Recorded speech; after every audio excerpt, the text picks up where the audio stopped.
हमारे बीच खुज्जी विधानसभा के सम्मानित प्रत्याशी भोलाराम साहू जी भी उपस्थित हो चुके हैं। सभी ताली बजाकर हाथ उठाकर माननीय मुख्यमंत्री जी का आह्वान और राजनांदगांव के प्रभारी ब्रिजेश शर्मा जी,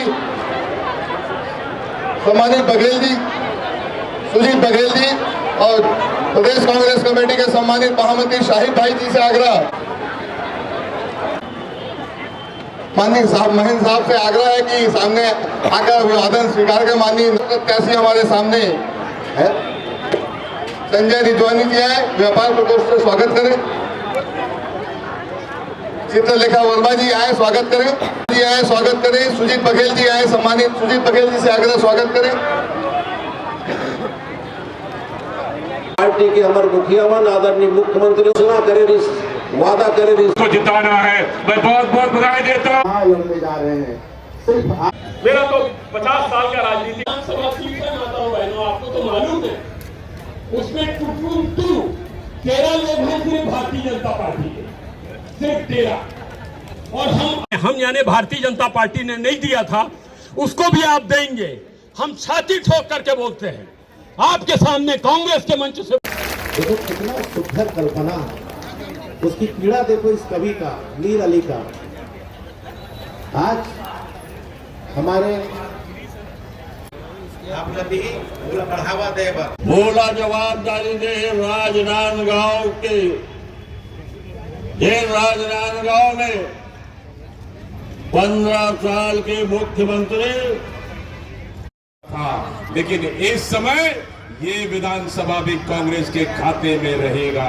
आदरणीय साथियों, डबल इंजन के सरकार जिन धान खरीदी हर साल कम होतरी से, जब मनमोहन सिंह जी थे एक बार मनमोहन सिंह 80 लाख क्विंटल थे, और उसके बाद 2017 में घटक 56 लाख हो गए। डबल इंजन की सरकार में किसान लोग फायदा नहीं, जीतेगा भाई जीतेगा। धन्यवाद। यहाँ एकत्रित हुए और बड़ा बहुत ही उत्साह है आम जनता में, क्योंकि रमन सिंह के कारगुजारियों को सब जानते हैं, उसको तो उन्होंने नकार दिया। अब एक सीट बची है राजनांदगांव के और रमन सिंह की, इस समय वो भी सीट जाने वाली है भारतीय जनता पार्टी का। हेमंत विश्वा ने के बारे में बता दिया, उन्होंने जो काम किया है, मैं कल पूरे प्रमाण के साथ उसे बात रखूंगा पत्रकारों। दाऊजी 56 दावेदार थे, गिरीश देवगन ही क्यों? दावेदारी सब करते हैं, लेकिन हाईकमान जो फैसला करता है सबको स्वीकार है। दाऊजी, राहुल गांधी जी ने आज 32,000 करोड़ का आरोप अडानी जी के ऊपर लगाए हुए हैं। सही बात है, पूरे देश को अडानी, जो खदान है वो अडानी जा रहा है, एयरपोर्ट है अडानी जा रहा है, जो शिप यार्ड है वो अडानी जा रहा है, रेलवे स्टेशन वो अडानी जा रहा है। बचा क्या है? फैक्ट्रियाँ सब अडानी जा रहा है। ऐसा क्या है? सब चीज़ अडानी खात में जा रहा है। यहाँ भी ये जो उल्टा लटकाने की बात कर रहे हैं, तो रमन सिंह ही एकमात्र व्यक्ति है जिसके कार्यकाल में लोहा का खदान अडानी गया, कोयला खदान अडानी गया, अभी तो ACCL के खदान को भी अडानी को दे दिया। तो यदि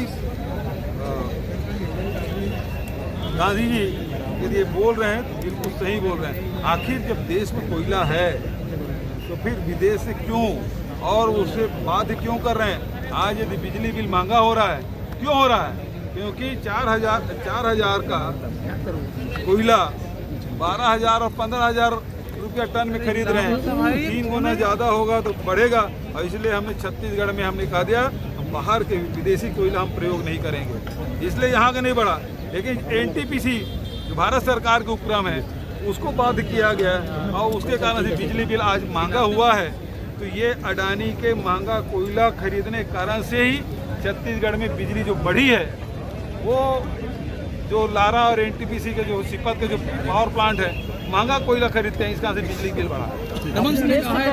जिला में है कि कंवरदा जिले में?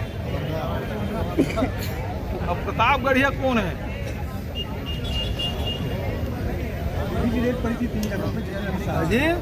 तो ऐसा है, यदि एक उंगली किसी के सामने दिखाओ ना, 3 उंगली खुद की तरफ होती है। मैं नहीं कहना चाहता वो प्रताप बढ़िया है, मैं नहीं कहना चाहता वो ठाठापुर से यहाँ आया है, यदि गिरीश देवांगन जी को कांग्रेस पार्टी ने अधिकृत किया है, रमन सिंह जी खुद कवर्धा क्यों नहीं लड़े चुनाव? कभी डोंगर गांव जाते हैं, कभी नांदगांव आते हैं। ईडी के बारे में क्या कहें? अमित शाह लिस्ट डिक्लेयर, हाँ, वो अमित शाह जिस दिन आते हैं ना, ईडी आते हैं, 19 तारीख आने वाले हैं अमित शाह। फिर तो देख लेना, कल परसों फिर ईडी छापा पड़ने वाला है उसके स्वागत में।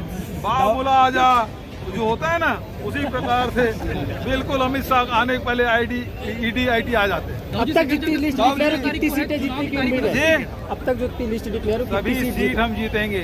दाऊ जी 17 तारीख वाला डेट बदलने जा रही है, कभी निर्वाचन आयोग पर निर्वाचन आयोग का काम है, वो हमारा काम है। ठीक है, थैंक यू।